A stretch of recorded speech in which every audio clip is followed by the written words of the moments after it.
एक सोहर गीत लेके आए हैं। आप सब कमेंट में बताइए अच्छा लगे तो। सोने कै कजरा उठी ननद काजर पाराई हो, बहिनी ननदी काजर उहै पाराई हो।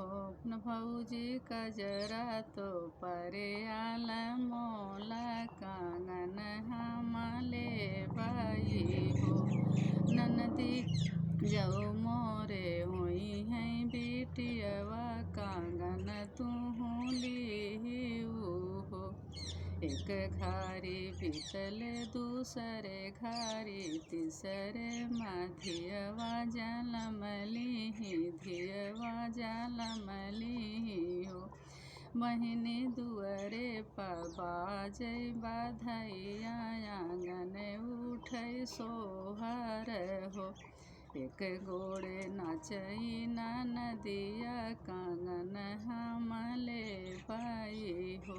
ननदी की तोरा भैया गढ़वा मई की बब तोरा मोला की है हो। ननदी तो मोरे नैहरे कई कड़वा कांगन नहीं दे बाई हो। इतनी वचन सुनी ननदी तो ढाई दुअर जाई भैया से अरज करई हो।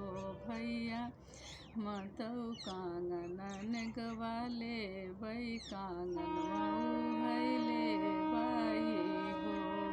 प्यारे जाए हैं भैया जे उठले तो धन से अरज करई हो। धन इहई कांगन दाई दे तो बहिनी अहि ब्राह्मण बहिनी अहि ब्राह्मण हो।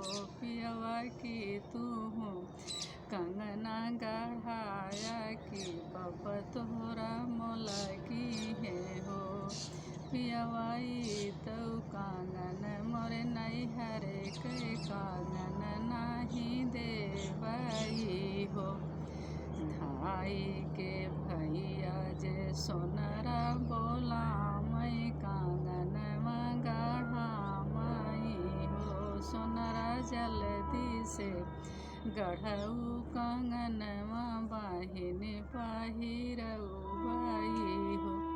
इतनी वचन सुनी धान तो मन दुखित भाई हो। धाई के पेटिया से कंगना निकालई आंगन का फेंकाई हो। ननदी पहिरऊ कांगन सावती बानी रहऊ सावती बानी रहऊ हो। ननदी सावती बानी तुहू रहऊ हमारे जिनी आयु हो।